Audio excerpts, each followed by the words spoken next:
भारत माता की। भारत माता की। साथियों, आज देश के विभिन्न हिस्सों में नववर्ष मनाया जा रहा है। आज विक्रम संवत 2081 का पहला दिन है। मैं समस्त देशवासियों को गुड़ी पड़वा, उगाड़ी, चेटीचंड, नवरे के साथ साथ साजिबू चेरोबा नववर्ष की बहुत बहुत शुभकामनाएं देता हूं। आज से चैत्र नवरात्रि भी शुरू हो गई है। देश भर में शक्ति की उपासना, उसकी धूम मची हुई है। नवरात्रि का पर्व हो, हर कोई भक्ति में डूबा हुआ हो, शक्ति उपासना में जुड़ा हुआ हो, ऐसे समय इतनी बड़ी रैली, ये अपने आप में अजूबा है।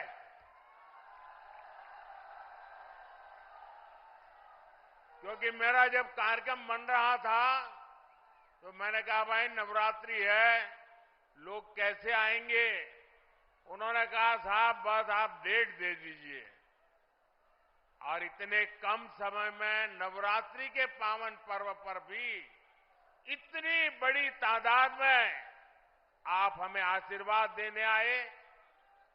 इस पावन अवसर पर बड़ी संख्या में शक्ति स्वरूपा माताएं, बहनें, बेटियां हमें आशीर्वाद दे रही है।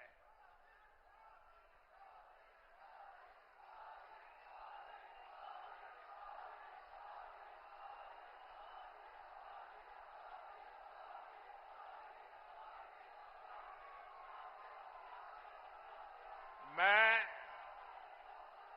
सभी सिख गुरुओं को भी नमन करता हूं।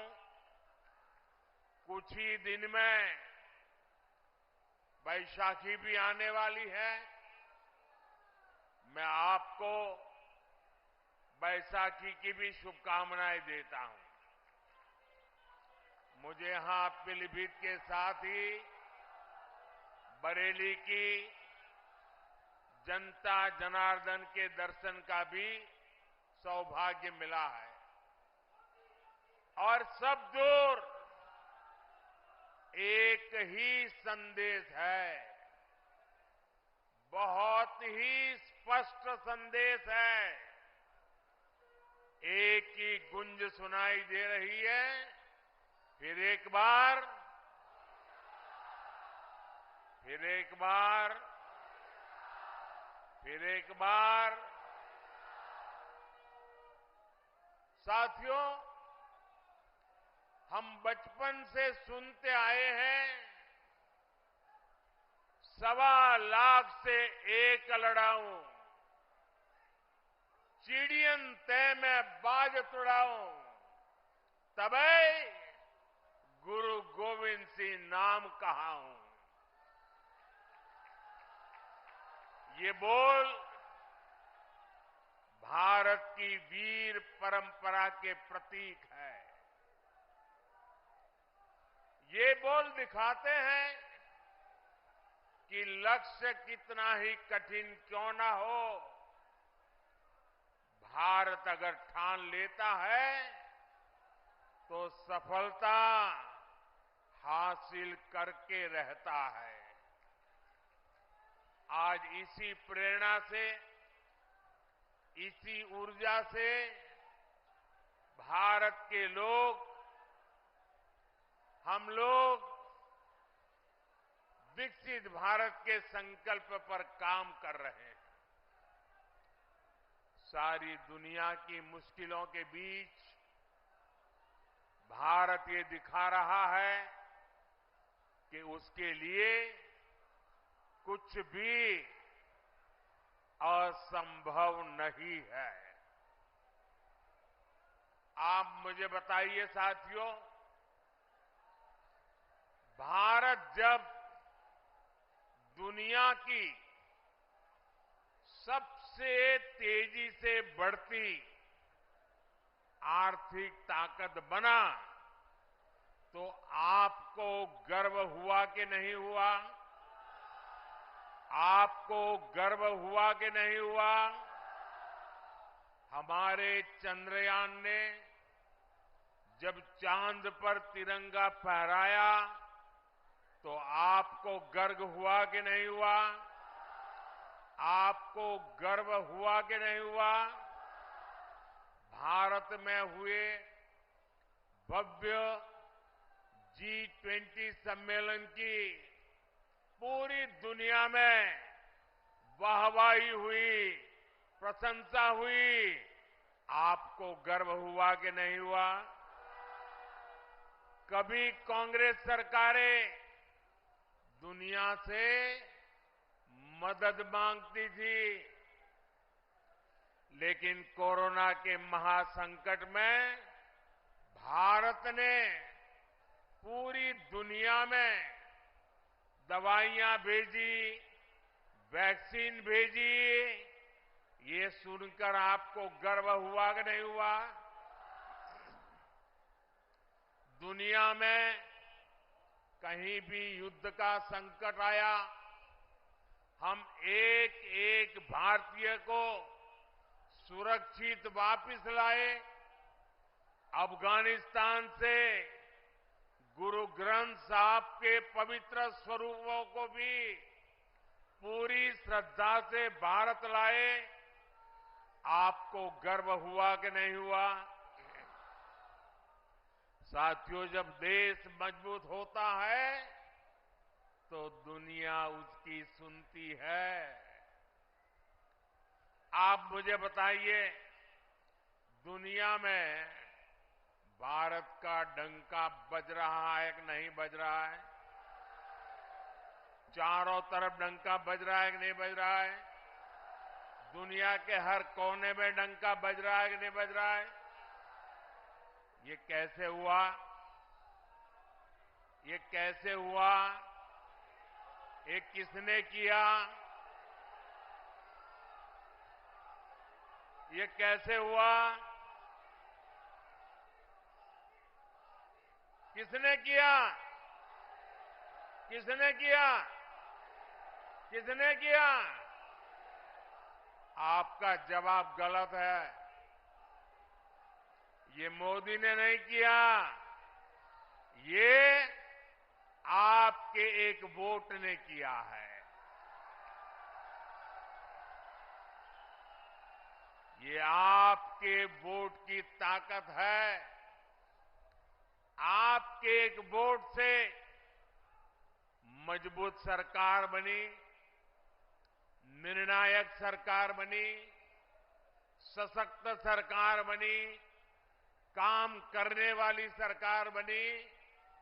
और बीजेपी सरकार ने दुनिया को दिखा दिया कि भारत किसी से भी कम नहीं है। साथियों, जब नीयत सही होती है, हौसले बुलंद होते हैं, तो नतीजे भी सही मिलते हैं। आज हम चारों तरफ विकसित भारत का निर्माण होते हुए देख रहे हैं। कहीं 4 लेन, 6 लेन, 8 लेन के हाईवे बन रहे हैं। कहीं भव्य रेलवे स्टेशन बन रहे हैं, कहीं वंदे भारत और अमृत भारत जैसी आधुनिक ट्रेनें चल रही हैं। पीलीभीत, भोजीपुरा और पीलीभीत से टनकपुर तक रेलवे के ब्रॉडगेज होने से एक्सप्रेस ट्रेन भी चलने लगी है। धनारा घाट पर 250 करोड़ की लागत से पुल बनाने का काम भी शुरू होने वाला है। इससे शारदा नदी के किनारे रह रहे हजारों लोगों को आसानी होगी। ये जो सुविधाएं बन रही है, ये किसानों और नौजवानों दोनों के लिए नए अवसर लेकर के आती है। पुरानी सरकारों के दौरान जो उद्योग यहां बंद पड़ गए थे, जो फैक्ट्रियां यहां बंद हो गई थी, उनको भी इससे नई ऊर्जा मिलेगी। पीलीभीत में एक तरफ बांसुरी की सुरीली आवाज है, तो दूसरी तरफ टाइगर की दहाड़ भी है। हमारी सरकार पीलीभीत टाइगर रिजर्व की ख्याति को भी देश और दुनिया के कोने कोने में ले जाने का काम कर रही है। यहां इको टूरिज्म का नया इकोसिस्टम बन रहा है। यहां के नौजवानों के लिए रोजगार और स्वरोजगार के नए अवसर बन रहे हैं। साथियों, पीलीभीत और ये पूरा क्षेत्र खेती किसानी के लिए भी जाना जाता है। आप याद कीजिए, 10 वर्ष पहले तक किसानों की क्या स्थिति थी। महंगे यूरिया की कालाबाजारी होती थी और किसानों को लाठियां खानी पड़ती थी। आज यूरिया भी पर्याप्त मिलता है और लगातार मिलता है। जो बोरी दुनिया में 3,000 रुपये में यूरिया की बोरी बिकती है, वो हमारी सरकार सिर्फ 300 रुपये से भी कम कीमत पर यूरिया की बोरी किसानों को देती है। यहां यूपी के किसानों को पीएम किसान सम्मान निधि के तहत करीब 70,000 करोड़ रुपए भी मिले हैं। यह आंकड़ा छोटा नहीं है। किसानों के बैंक खाते में 70,000 करोड़ रुपया ये मोदी सरकार ने पहुंचाया है और इसमें से करीब 850 करोड़ रुपये यहां पीलीभीत के किसानों के बैंक खाते में पहुंचे हैं। साथियों, कांग्रेस और सपा के राज में गन्ना किसानों को कैसे अपने ही पैसे के लिए तरसाया जाता था, ये आपसे अच्छा कौन जानता है।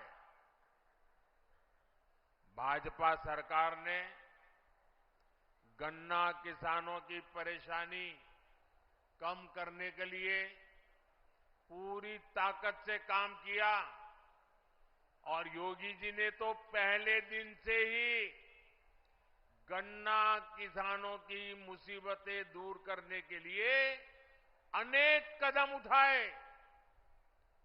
कई चीनी मिलें खुली हैं, कई का विस्तार हुआ है और ये काम लगातार किया जा रहा है। सपा, बसपा, कांग्रेस के 14 साल में जितने रुपए गन्ना किसानों को मिले थे, उससे ज्यादा पैसे बीजेपी ने यहां योगी जी की सरकार ने 7 साल में गन्ना किसानों को दे दिए हैं।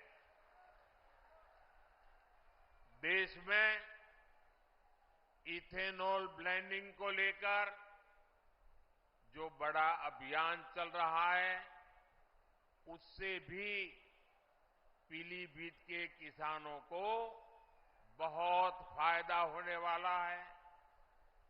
गांव के पास अनाज भंडारण की दुनिया की सबसे बड़ी योजना भी शुरू हो चुकी है। इस योजना के तहत देश में लाखों नए गोदाम बनाए जा रहे हैं। इसका भी लाभ पीलीभीत के किसानों को मिलने वाला है। आने वाले 5 वर्षों में हम ड्रोन से खेती का नया विस्तार देखेंगे। हमारे युवा ड्रोन बनाएंगे और गांव की हमारी माताएं बहनें ड्रोन पायलट बनेगी।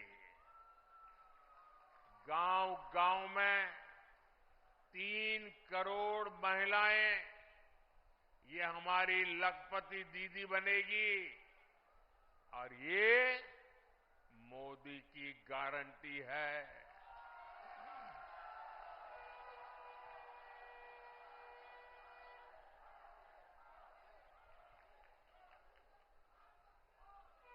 पक्के घर, हर घर नल से जल, ऐसी हर सुविधा तेजी से हर बहन, हर परिवार तक पहुंचे, ये मोदी की गारंटी है। और आप जानते हैं, मोदी की गारंटी यानी गारंटी पूरा होने की गारंटी। साथियों, पीलीभीत की धरती पर माता यशवंती देवी का आशीर्वाद है। पीलीभीत में आदि गंगा मां गोमती का पवित्र उद्गम स्थल है। आज नवरात्रि के पहले दिन, शक्ति की पूजा के पहले दिन, मैं देश को ये भी याद दिला रहा हूं कि कैसे इंडी गठबंधन ने शक्ति को खत्म करने की सौगंध खाई है। आज देश भर में जिस शक्ति की पूजा हो रही है, उस शक्ति का कांग्रेस ने घोर अपमान किया है। जिस शक्ति के आगे हम शीश झुकाते हैं, उस शक्ति को उखाड़ फेंकने की बात ये कांग्रेस के नेता कर रहे हैं। शक्ति का कोई भी उपासक इंडी गठबंधन को इस अपमान के लिए माफ नहीं करेगा। माफ करेगा क्या? माफ करेगा क्या? साथियों, सपा कांग्रेस के इंडी गठबंधन को भारत की विरासत की परवाह भी नहीं है। 500 साल के इंतजार के बाद अयोध्या में भव्य राम मंदिर बना।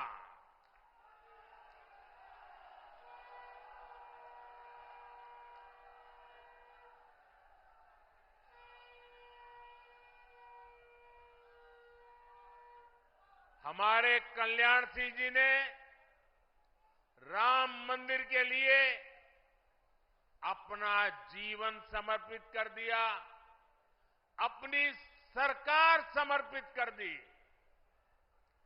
देश के हर परिवार ने अपनी अपनी श्रद्धा के हिसाब से योगदान दिया। पीलीभीत वालों ने भी एक विशाल बांसुरी अयोध्या को भेंट की। लेकिन साथियों, इन इंडी गठबंधन वालों को राम मंदिर के निर्माण से पहले भी नफरत थी और आज भी नफरत है। चलो भाई, आपने मंदिर बनने से रोकने के लिए अदालत में जो करना था कर लिया। आपने मंदिर न बने इसके लिए लाख कोशिश कर ली।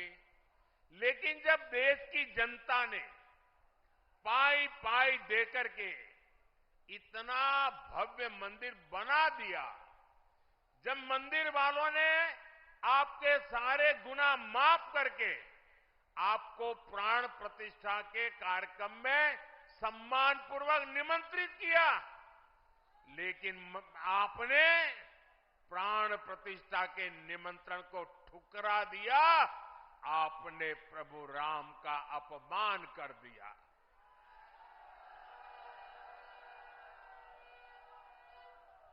भाइयों बहनों, मैं अभी भी समझ नहीं पाता हूं कि इनके मन में इतना जहर भरा है कि उनकी पार्टी से जो प्रतिष्ठा में गए, प्राण प्रतिष्ठा में जो लोग गए, उनको 6 साल के लिए पार्टी से निकाल दिया। क्या ऐसा कभी हिंदुस्तान में हो सकता है? कोई राम की पूजा करे इसलिए पार्टी से निकाल दो? एक ऐसी पार्टी है भाई? ये पाप करने वालों को कभी भूलिएगा नहीं भाई बहनों। याद रखेंगे ना? याद रखेंगे? याद रखेंगे? साथियों, तुष्टीकरण के दलदल में कांग्रेस इतना डूब गई है कि उससे कभी बाहर नहीं निकल सकती। कांग्रेस ने जो घोषणा पत्र बनाया है वो कांग्रेस का नहीं, ऐसा लगता है मुस्लिम लीग का घोषणा पत्र दिखता है।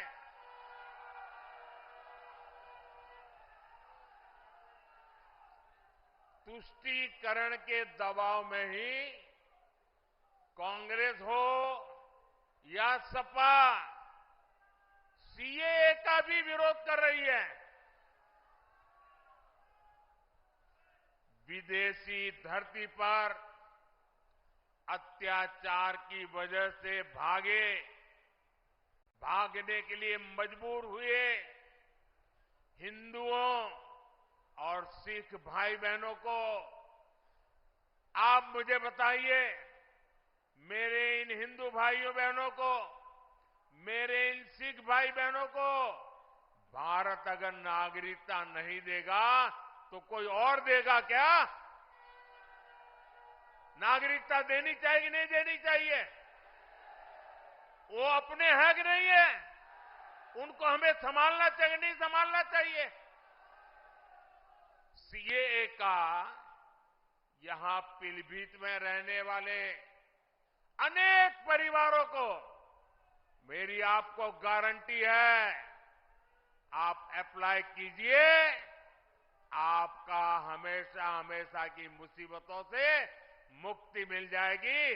आप भारत के नागरिक के नाते गर्व से जी पाएंगे।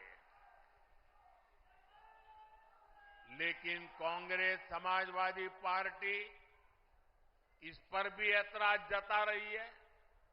साथियों, यहां इस सभा में बड़ी संख्या में हमारे ये शरणार्थी भाई बहन भी हैं, हमारे सिख भाई बहन भी हैं। समाजवादी पार्टी आज जिस कांग्रेस के साथ खड़ी है, उस कांग्रेस ने 84 में हमारे सिख भाई बहनों के साथ क्या किया था, वो कोई भूल नहीं सकता। ये भाजपा है जो सिखों के साथ पूरी शक्ति से खड़ी है, उनकी भावनाओं को समझते हुए काम करती है। हमें गर्व होता है जब करतारपुर साहिब कॉरिडोर के द्वारा लाखों श्रद्धालु दशकों से जो उनके मन में दर्द था, पीड़ा थी, उससे मुक्त होकर के आज करतारपुर साहिब जाकर के मत्था टेक करके हमें आशीर्वाद लेके आते हैं। ये भाजपा सरकार है जिसने लंगर की वस्तुओं पर से जीएसटी हटाया। हमने श्री हरिमंदिर साहिब के लिए एफसीआरए रजिस्ट्रेशन सुनिश्चित किया, जिससे विदेश के लोगों को भी सेवा करने का अवसर मिले। हमने वीर बाल दिवस मनाकर साहिबजादों के शौर्य को सम्मान दिया। गुरु नानक देव जी का 550वां प्रकाश पर्व हो, गुरु तेग बहादुर जी का 400वां प्रकाश पर्व हो, गुरु गोविंद सिंह जी का 350वां प्रकाश पर्व हो, भाजपा सरकार ने देश विदेश में सभी पर्व धूमधाम से मनाए। साथियों, कांग्रेस और उसके इंडी गठबंधन को देश की महान विभूतियों का अपमान करने में भी संकोच नहीं होता। कांग्रेस के या समाजवादी पार्टी के बड़े नेता कभी भी सरदार वल्लभ भाई पटेल, इस देश के महापुरुष जिसने देश की एकता के लिए अपनी जिंदगी खपा दी, उनके सम्मान में स्टैच्यू ऑफ यूनिटी बना हुआ है, दुनिया का सबसे ऊंचा स्टैच्यू। लेकिन कांग्रेस सपा वालों को वहां जाकर के सरदार साहब को सम्मान करने का उनको मन नहीं करता है। ये लोग विदेशों में तो जाकर के घूम करके आते हैं, लेकिन अपने ही देश के सरदार पटेल की प्रतिमा का दर्शन नहीं करते, जिन सरदार पटेल ने पूरे देश को एक किया, उनका भी ये लोग बहिष्कार करते हैं। साथियों, भारत को बांटने की साजिश में जुटे इंडी गठबंधन से और कोई उम्मीद नहीं की जा सकती। इसलिए देश की एकता अखंडता के लिए भारतीय जनता पार्टी आपके आशीर्वाद के लिए हम आपके पास आए हैं। आपके आशीर्वाद भारतीय जनता पार्टी को विजयी बनाएंगे। 19 अप्रैल को पीलीभीत से जितिन प्रसाद जी और 7 मई को बरेली से छत्रपाल सिंह गंगवार जी को भारी मतों से जिताने के लिए मैं आप सबको प्रार्थना करने के लिए आया हूं। आप मेरी बात घर घर पहुंचाएंगे, हर पोलिंग बूथ में जाएंगे, पोलिंग बूथ जीतने के लिए योजना बनाएंगे। अच्छा, ये मेरा एक काम करोगे, एक मेरा काम करोगे, मेरा पर्सनल काम है, करोगे? घर घर जाना, और जाकर के बताना कि मोदी जी आए थे और मोदी जी ने आपको प्रणाम भेजा है। मेरे प्रणाम पहुंचा दोगे? मेरे साथ बोलिए भारत माता की, भारत माता की, भारत माता की। बहुत बहुत धन्यवाद।